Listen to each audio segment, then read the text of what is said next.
lakki jara kenna dubbin tun dara isa ka jedhulle hin dubbat me amma akkamitti duuba akkamitti ta'a namni asii baqataa jiru namni asii dheessaa jiru dhugaa ofillee baruun barbaanne akkamitti dhugaa itti himnaaf dhugaa galchinaaf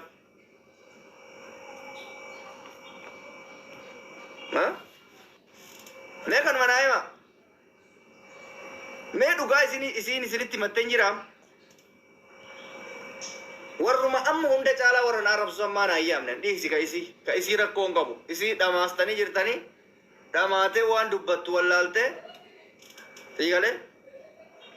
calliftee taa'aa jirti warra na arrabsu warra amma akka namitti nasraa'aniin dullattiisan isii fi gara laafoo ganni jedhanii takkallee namitti ganni jedhanii takka suudii kana dhugama qabdu san mee namnummaan irraa bartan maa asii anatti naasuuf kijibdanii dini gamana banattanii akka harree haalale maqaadhaaf namitti nama dheengata gaa'ela waraanaa sun biyya faranjii jirta deemte dalagaa keen dalagattu akkamitti akka ati jiraataa jirtu akkam amma hunda naasoo yoo narraa dhoorgitan narraa dhoorga yoo narraa dhoorgu baattan anatu ofirraa dhoorga namitti isa nama keessa isii galchee ofirraa dhoorga moo dhoorgula isinitti madda namatti matan ani ilmoo safuuf adabaan guddatteedha namitti nasraasan shira isiin deemtu anatu beeka gizee baay'ee waan baay'ee jetteeni ani sagalee waraabbadheera mufiraa ooluu natti himteerta akkana godhi naan jette namittiin tun naan jettee natti dubbatteerta sagalee isillee qaba namittii san yoo qabattan qabadha yoo hin qabanne akka oromoottis ta'ee akka itti dhiyaattanitti dhaaba hin dhaabdan taanan xiqqeenya isiitiin gadi ba'an xiqqeenya isii namitti safuun beeku namitti haala hin qabne ka argitee miiran masakamtu miira san keessaa bayyee nansi keessa qabbaneessaa miira san of keessa qabbaneessadii dubbii kakaafti gisee baay'ee amma durallee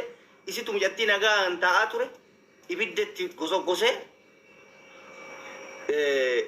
maraachanii ture mucattii nagaan teettu beeyti mufiraawli isiin maal akka taate nama akkamii akka taate isiin nama akkamii akka taate kaleessan beeyti waan ofii isiitti amman dubbadhu wallahi amman dubbadhu kan afaanii bahe afaanitti na haadhee du'e amman dubbadhu garuu amma warra gaafii qabanirraa gaafii qeebaluu barbaada karaa nagayaatiin kijiba dhiisanii inni dhumarra isinii jechuu barbaadu tokko hin dagadhe soorii inni ani jechuu barbaadu maa inni jireenyi tokko erga itti seename maaf jiraatamaa akka jedhuu tokkotu deema maaf suuraan nuti gadhiifama maaf viidiyoo obboleettii koo namni tokko bultii keessa gaafa seene bultii san ormatu sii hoogganaa akkasitti fakkaatetti hoogganamta anaafi amma sii duunaan jaarsaaf jaartii ta'uu aalama addunyaa isintu bare ofii barattani erga bartanii mootummaa akkana wajji goota maa akkas maal jechuudha kun mee maal jechuudha gaafii akkamiiti kun Firaa'ol akkanaafisii waliin jirru hin beektu maal dhokadhee jiraachaa jira akka anaafisii wajji bulaa jirru hin beektu akka anaafisii wajji bashannanaa jirru hin beektu hin beekti duuba isin maaltu isin cinqe isin beekti yoo kana ta'e jechaa hin jirtu isin maaltu isin cinqeet anamma fakkeenyaaf isin gabbaatee osoo heerumte maa heerumtee dhee gabbayee booyaan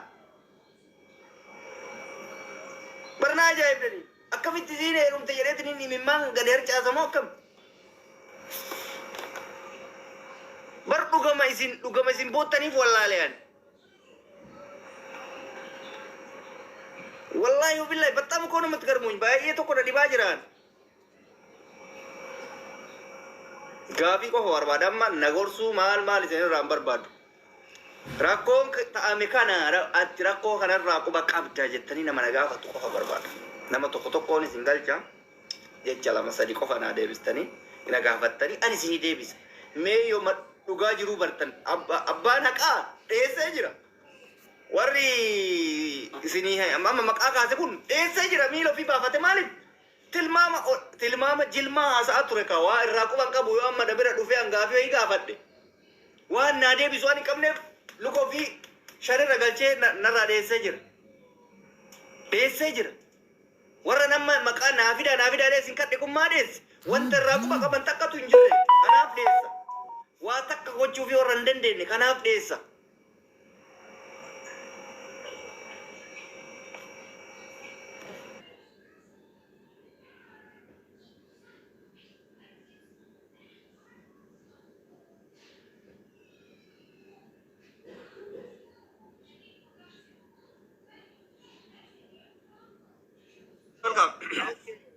Baga nagaan nuyi direedii waan guddaallee dubbachuun barbaadu galachuu keetiif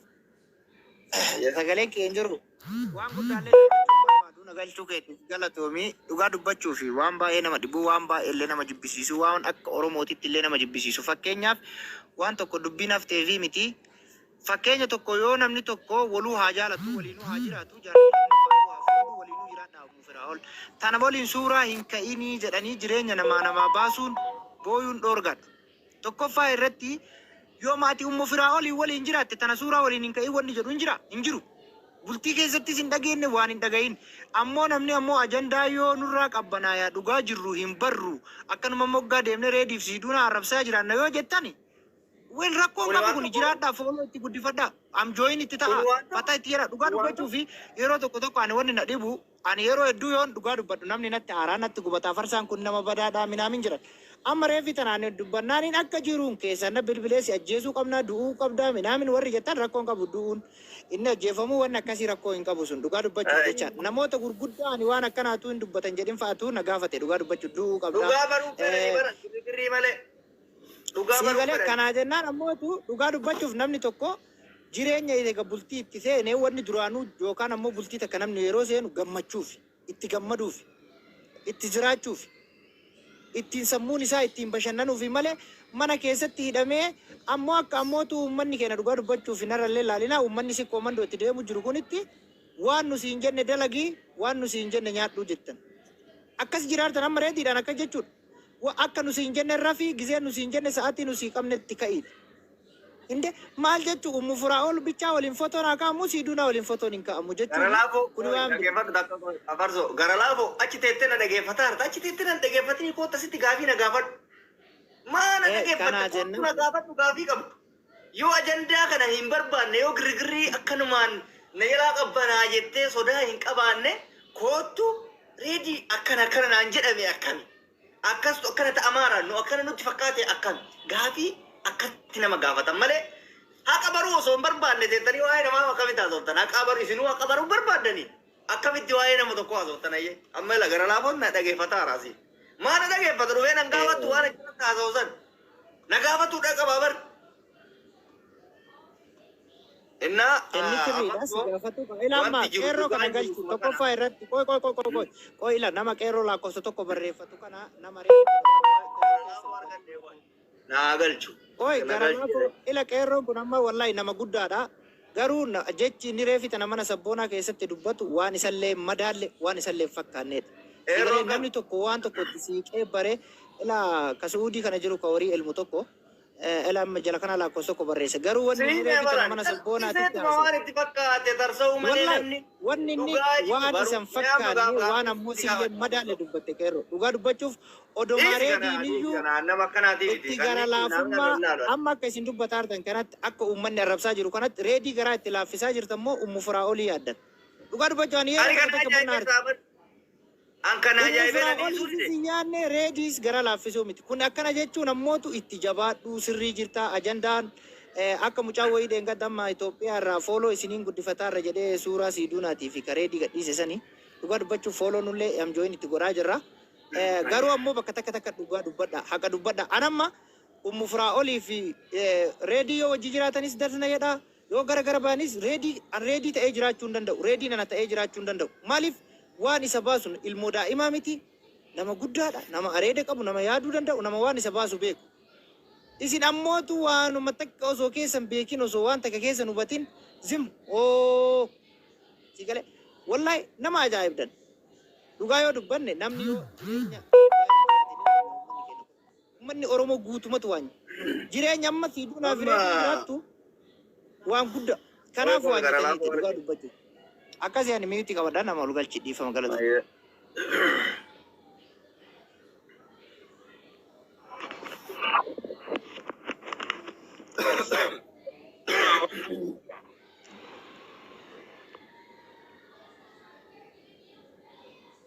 Halo. Assalamualaikum warahmatullahi wabarakatuh. Waalaikumsalam. Akkam reedi jirta? Alhamdulillah. Sadaqaa gidduu kana dhabe maal dhugalee biyyeen na nyaatte amma. Ayi akkam. Laga alhamdulillah. Maaltu jira abbo ma boottan maa inni rakkinni gaafiin jira rakkina jira waan isinitti maqateetu jira rakkina jira malaal wanno karaa sirriitti naasofna namni miidiyaa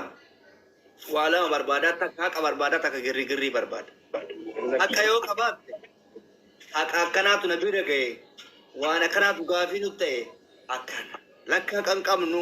lafti qabbanaa'e akkuma ammati jette sadaqaan dhabamte yoo jette akkasi dhugaa jiru garuu ammas keessattuu simaa fi nasraa irraa baruu barbaada maaliif isintu ajandaa kana deddeebi'ee haasa'a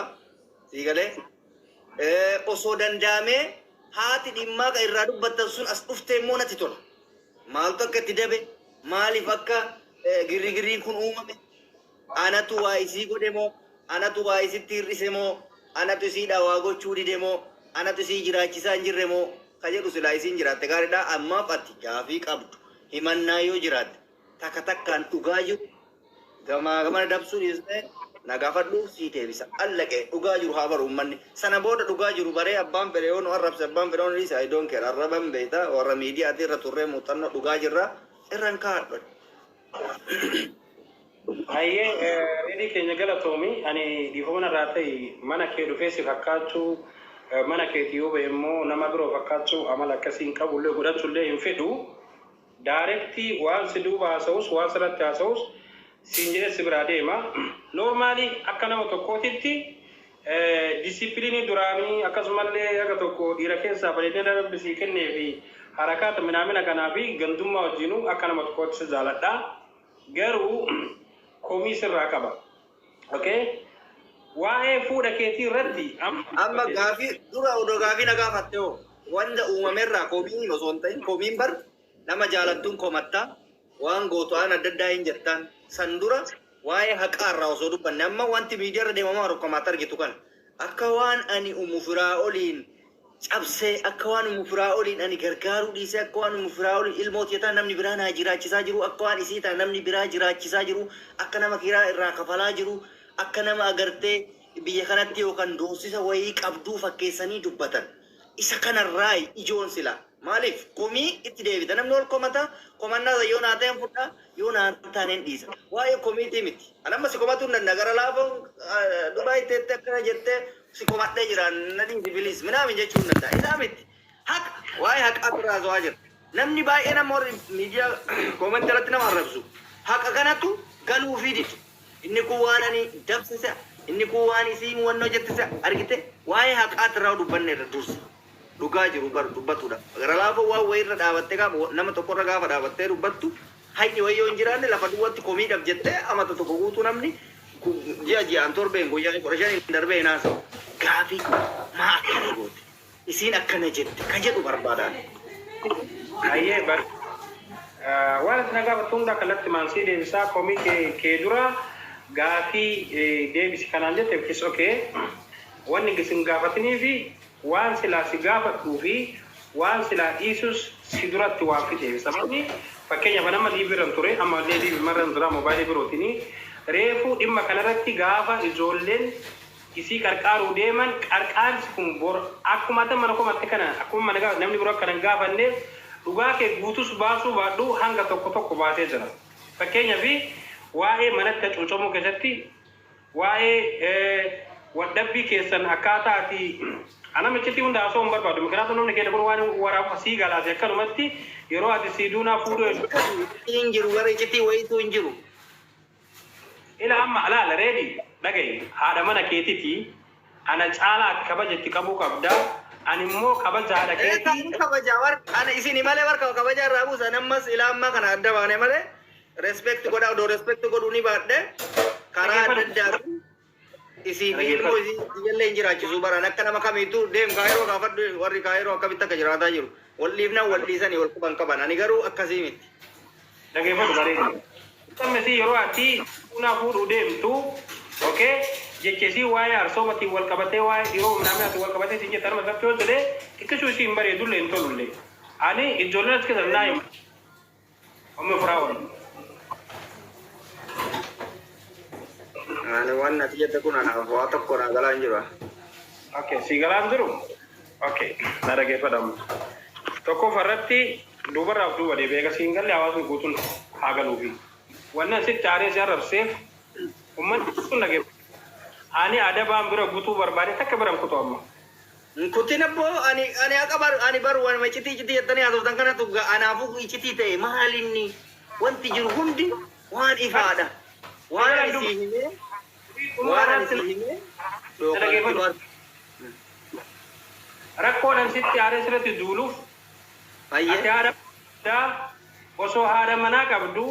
warri kaayiroo guutuun hin beekaa dhoysaadha.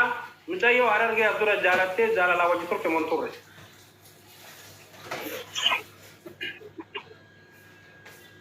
Deebii barbaada. Hayyee haasa'e. Amma ture hin turre hin haasayaa ture hin turre wal jalaa deemsaa deema.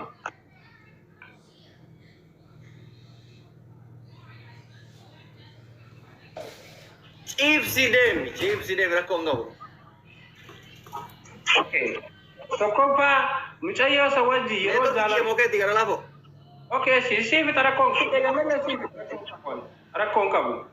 Haadha mana keetitti dhoysitee akka ilmi dhiiraa galuu hin dandeessa. Garuu immoo osoo niitii halaalaa qabdu irratti galgalaa ganama isii maraachisuun dogongora guddaa kanaaf sitti aaree takka jedhe. Okay? Ari maali ragaa natti qabdu fidansi natti qabdu kanarratti ragaa qabdaa warri kaayiroo wal jalaa deebisaa deemna mee gara laafoo amma laali akka hanqina keessan laali hanqina keessumarra laali jalqaba irratti asii waa'ee ajandaa kennaa dhiistee tokko gara biraa kutte akka jedhe lammaffaa osoma ta'eefuu inni sun maal nama galche yoo hin taafnellee maal nama galche akka jedhe gaa amma kana haasaa jirru maaltu uumame maaltu ammatti ajandaa godhatanii haasa waa'ee mufraa'ol maal taate reeditu mufraa'oliin miidhemo mufraa'olitu reedii miidhemo maalidhaa ka jedhu malee amma waa'ee maal ani dhibba takka jaalachuu danda'a dhiisuu danda'a sun dhimma biraati isumaayyuu immoo waan evidansii takka hin qabne waan ragaa maqaballeessii abbaan barbaade karra deemu ani reediin dhalaa takkaami dhalaa kuma takka hojis jiraadhee hin beeka sigalee I don't care namarraa sodaan qabu dhalaa kuma takka hojii maraatturraa haga tafayyaa qabdutti dhalaanan hin beekne hin jiru san namaan mari'adhee miti laayifii kiyya sun nama hin galchu nama ni lallatu sigalee garuu amma akkana ta'amee tilmaama haasaa harta sigalee waa'een nuti jiru waa'ee ummu firaa'oon asitti na dhageeffadha waan ilma namaa natti madhuu siin jedhe bar miidhamasi kennitee gidduun seeniniitti dhageeffadhu xumurii evidensii boodara fidi naan jedhe Iya. mana mana dhufu duubar mana namaa hin fedhu ani muknaatum yoo mana namaa dhufan namaan kennu saimi waan biraa keessa deemtaa warra ajandaa keenya keessa ajandaa biraatti baate warra akkoo kee habiibi namni utubaa boolloo bakka utubaa san lakka'u malee mana ijaaru zuuraa manaan qotu lakkaa'e Itoophiyaa irraa lakkaa'e rakkoon qabu si eeyyameera lakkaa'e kun miira keeti waan ta'eef waan barbaadde jechuu dandeetta miira kee yoo barbaadde barati reedii ati kaayiroo san keessa jiraachuun natti hin tolle jechuu dandeessa sun mirga keeti miira waan ta'eef.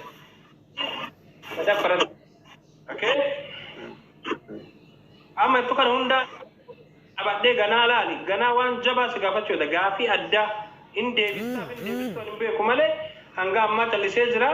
eegaa akka namoonni tokkotti na laaltanii ani jechuun silleeffanni kun gaarummaa sii ta'a malee waan si miira ilee yaadu waan hin qabneef si gaafadha bira kutu gaafii kanallee. Sadaffaa irratti wanni miidiyaa kanatti dhufee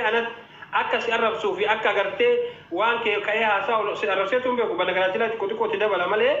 na godhu maanni beekta hinaafan sun maalinni osoo durbii Oromootuun SRC naaftu babbareenni jirtu akkamitti mucayyoota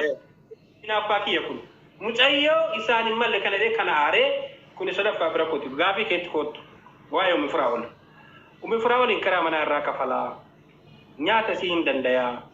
daa'ima si akkasii wayita barbaadetti dhaqee irraa fuudhee laalee yookaan itti deebisaa wanni irraa hir'ise maali jedha gaafiin kee okay dubartii takka gaafa fuudhani dubartiin mana baaburaatti akka intalatee nasitti okay mana baaburaa mana ijaaranii namni guyyaa dhufeeti daakkatti oolee galgala harka ofii fe'ateetti qolofanii deeman malee dubartii mana kiraa qofarraa kafalanii hin teettu. Akkuma taan nyaachiftutti akkuma taan obaaftutti isillee nyaachifte obaafte it's okay. Kiraa manaa irraa kafate it's okay. Garuu dubartiin qabeenya hundaa caalaa bashannana feeti. Bashannanuu feeti. Fataa zanaachuu akkuma tun dhuftee mul'ii keessi qabattee garan simicceertee gama simicceertee fataa sochii kaattunis ka'uu feeti. Hin agarre. Kana akkasii jalliftee kanaaf itti ka'e takka. Akkasitti jaartii alaalatti miti ka shari'aan nan eeyyamu anaafisiin erga